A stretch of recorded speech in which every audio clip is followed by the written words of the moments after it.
राजकारण, समाजकारण, कोकणातील प्रत्येक घडामोड. सिंधुदुर्ग 24 तास आता नव्या रूपात. सिंधुदुर्ग संवाद, ताज्या घडामोडींसाठी आताच सबस्क्राइब करा. देवगड तालुक्यातील मिठमुंबरी बागवाडी येथे उद्या 3 जुलै रोजी आंबा काजू बागायतदारांचे जलसमाधी आंदोलन होणार आहे.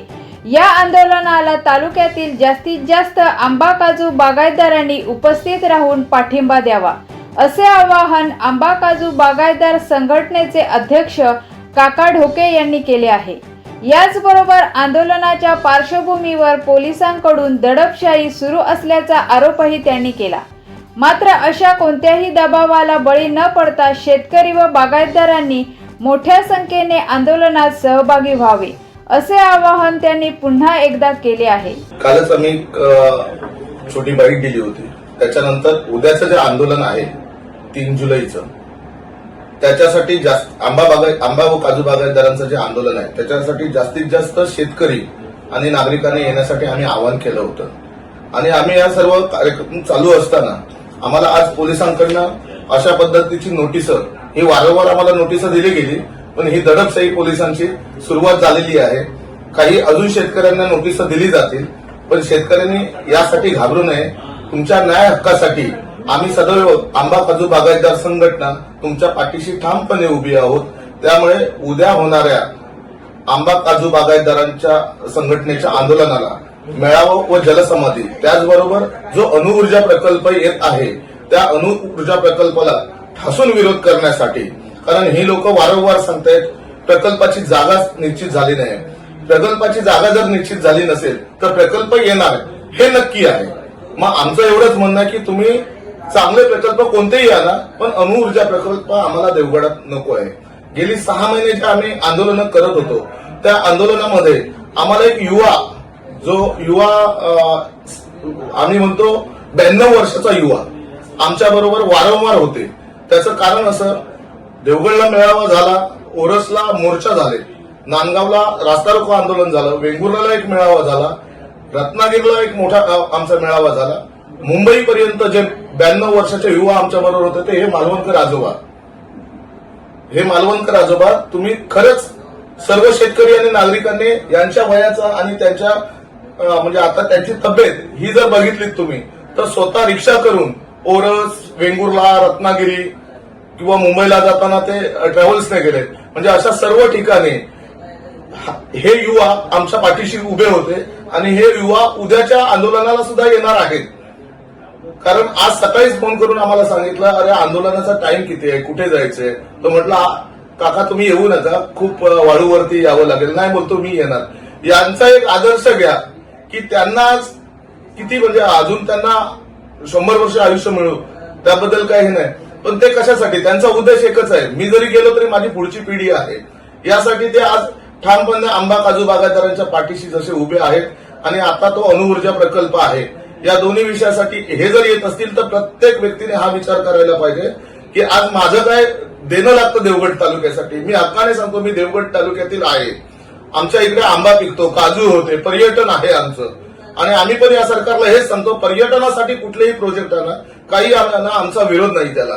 परंतु अणुऊर्जासारखा विनाशकारी जर प्रकल्प आमच्या देवगडला कुठे जरी येत असेल, इव्हन सिंधुदुर्गात जरी येत असेल, तरी त्याला आमचा विरोध राहील. पूर्ण सिंधुदुर्ग वासियांना हात जोडून एक नम्र विनंती करतो की उद्याच्या आंदोलनामध्ये जास्तीत जास्त संख्येने सर्व नागरिकांनी आणि सर्व शेतकऱ्यांनी उपस्थित राहा.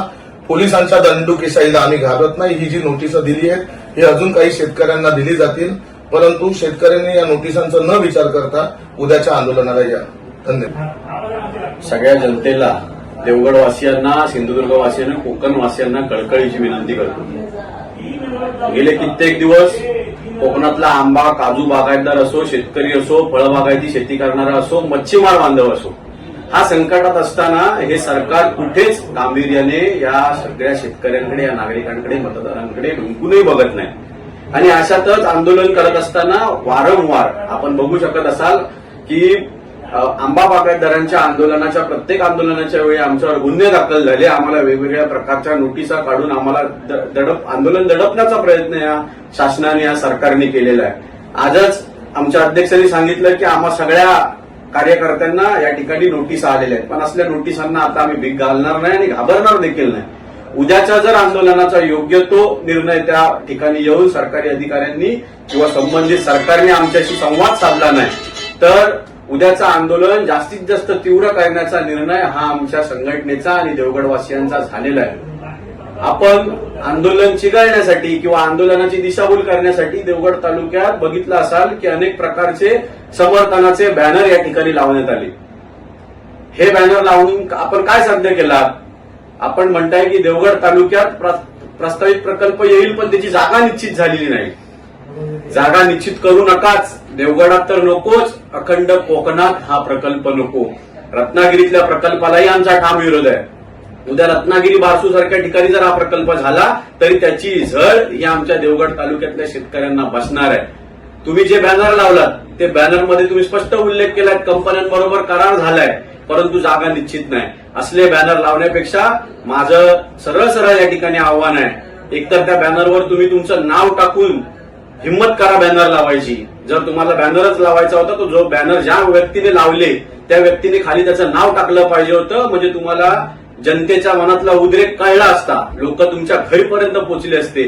परंतु आम्ही सगळ्या बाधित शेतकऱ्यांना आवाहन केलंय की कायदा सुव्यवस्था बिघडवण्याचं काम हे लोक जाणून बुजून करतायत. ते करत राहतील पण त्यांच्या या कट कारस्थांना बळी पडू नका. आपल्याला विरोध करायचा आहे. आपल्याला आंदोलनाचा अधिकार या संविधानाने दिलाय, बाबासाहेब आंबेडकरांच्या संविधानाने दिलाय.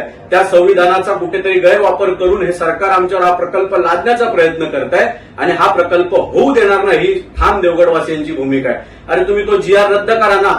उद्या तुम्ही अधिवेशन काळात हा जी आर रद्द केलात म्हणून एक परिपत्रक काढा. त्या परिपत्रकाचे बॅनर आणि तुमच्या अभिनंदनाचे बॅनर आम्ही आमच्या खर्चाने लावू पूर्ण देवगड तालुक्यात. त्यामुळे हे असले प्रकार करणं बंद करा. आंदोलनावर दडपशाही आणू नका.